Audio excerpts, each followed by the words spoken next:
Assalamualaikum warahmatullahi wabarakatuh.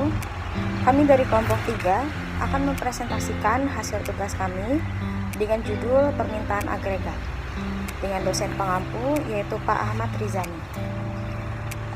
Sebelum memasuki materi, izinkan saya untuk memperkenalkan anggota kelompok kami. Dengan saya sendiri, Depi Rizkika Indrias Trisno. Yang kedua ada Egi Ispredi Maha. Ketiga, Nopri Kristiawan. Keempat, Lasma Teresia Herlin Siombing. Dan yang kelima, Imelda Altina Natalia. Kita langsung masuk ke materi. Pengertian permintaan agregat. Permintaan agregat adalah suatu daftar dari keseluruhan barang dan jasa yang akan dibeli oleh sektor-sektor ekonomi pada berbagai tingkat harga.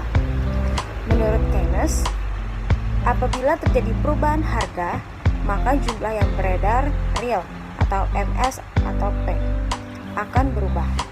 Akibatnya terjadi perubahan pada tingkat bunga atau I. Selanjutnya, perubahan tingkat bunga tersebut akan mempengaruhi investasi atau I, yang pada akhirnya akan mempengaruhi pendapatan nasional. Menurut Pigou, apabila terjadi perubahan harga dalam perekonomian masyarakat, akan merasa saldo kas real atau real cash balance mereka berubah, yang selanjutnya akan mempengaruhi konsumsi masyarakat tersebut. Perubahan konsumsi akan mengakibatkan perubahan pada pendapatan nasional. 4 sektor utama permintaan agregat. Ada konsumsi rumah tangga atau C besar, ada investasi atau I besar, ada pengeluaran pemerintah atau G besar, dan ada ekspor neto atau X dikurang M. Dengan catatan, ekspor itu X dan impor adalah M. 4 sektor utama permintaan agregat. 1. Konsumsi rumah tangga atau C. Konsumsi mewakili pengeluaran rumah tangga untuk barang dan jasa. Penentu utama dari komponen ini adalah pendapatan disposable atau disposable income. Kadang-kadang juga disebut pendapatan setelah pajak atau pendapatan sekali pakai. 2. Investasi atau I. Pengeluaran investasi adalah pembelian barang dan jasa oleh bisnis. Pembelian biasanya untuk modal fisik yang sangat penting untuk kapasitas produksi mereka. Keputusan investasi pertama tergantung pada keuntungan yang diharapkan dan biaya pendanaan. 3. Pengeluaran pemerintah atau G. Pengeluaran pemerintah adalah kebijakan diskresioner dan lebih ditentukan oleh proses politik. Karena itu, mengklasifikasikan pengeluaran pemerintah sebagai pengeluaran otonom yang mana nilainya tidak tergantung pada perekonomian. 4. Ekspor neto atau X dikurang M. Ekspor neto adalah selisih antara nilai ekspor dan nilai impor. Penurunan tingkat harga menunjukkan barang-barang domestik menjadi lebih murah. Itu menarik pembeli asing dan mendorong mereka untuk meningkatkan permintaan, sebagai hasilnya ekspor meningkat. Komponen permintaan agregat.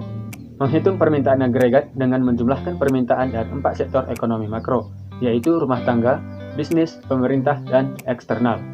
Rumus menghitung permintaan agregat yaitu permintaan agregat sama dengan konsumsi plus investasi plus pengeluaran pemerintah plus ekspor bersih, atau AD sama dengan C besar plus I besar plus G besar plus X besar dikurang M besar, di mana C besar adalah konsumsi atau juga dikenal sebagai belanja konsumen yang diberikan oleh CO plus C kecil atau Y dikurang T, di mana Y adalah pendapatan konsumen dan T adalah pajak yang dibayarkan oleh konsumen. I adalah investasi, G adalah pengeluaran pemerintah, NX sama dengan X dikurang M atau ekspor bersih, di mana X adalah total ekspor dan M adalah total impor, diberikan oleh MO plus M kecil atau Y dikurang T.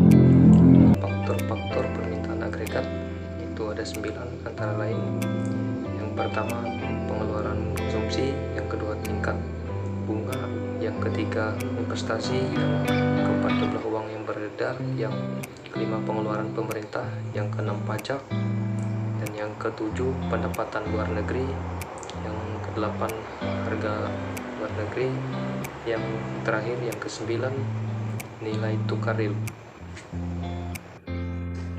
Kurva permintaan agregat adalah suatu kurva yang menjelaskan hubungan antara jumlah output agregat yang diminta oleh suatu konsumen dengan tingkat harga tertentu ketika semua variabel lainnya dianggap sangat-sangat konstan. Dua cara menurunkan kurva permintaan agregat. Yang pertama, pendekatan teori jumlah uang terhadap permintaan agregat. Teori jumlah uang menghubungkan jumlah uang M dengan jumlah pengeluaran nominal atas barang dan jasa PXY, di mana P adalah tingkat harga dan Y adalah output real agregat atau secara ekuivalen adalah pendapatan real agregat. Keterkaitan antara jumlah uang total dengan pengeluaran dari barang dan jasa hingga akhir dikemukakan oleh Irving Fisher. Untuk memperoleh hubungan ini, teori jumlah uang menggunakan konsep percepatan uang, yaitu rata-rata jumlah beberapa kali per tahun dari satu unit mata uang, misalnya rupiah, yang digunakan untuk membeli barang dan jasa yang diproduksi dalam perekonomian. Yang kedua, pendekatan komponen permintaan agregat. Pendekatan yang kedua didasarkan pada pengujian perilaku bagian-bagian komponen permintaan agregat seperti investasi, konsumsi, pengeluaran pemerintah, dan ekspor.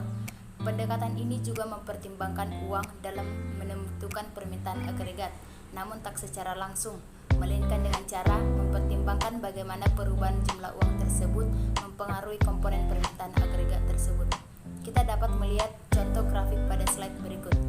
Pergeseran AD dari AD1 terjadi akibat adanya kenaikan di dalam YD, C, I, G, YF, dan MP, dan penurunan di dalam I, T, dan ER. Sebaliknya juga, apabila pergeseran dari AD ke A2 terjadi sebagai akibat dari penurunan di dalam YD, I, C, G, MP, YF, dan PF dari kenaikan dari I, T, dan ER. Faktor-faktor yang dapat menggeser kurva permintaan agregat ialah yang pertama, perubahan tingkat harga menyebabkan permintaan agregat bergerak di sepanjang kurva. Sementara itu, perubahan faktor lain menggeser kurva. Yang kedua, beberapa faktor meningkatkan permintaan agregat dan karenanya menggeser kurva ke kanan. Faktor yang menggeser kurva ke kanan ialah kebijakan fiskal ekspansif, kebijakan moneter ekspansif, peningkatan kekayaan rumah tangga, konsumen lebih optimis, bisnis lebih optimis, depresiasi nilai tukar, pertumbuhan ekonomi global yang kuat.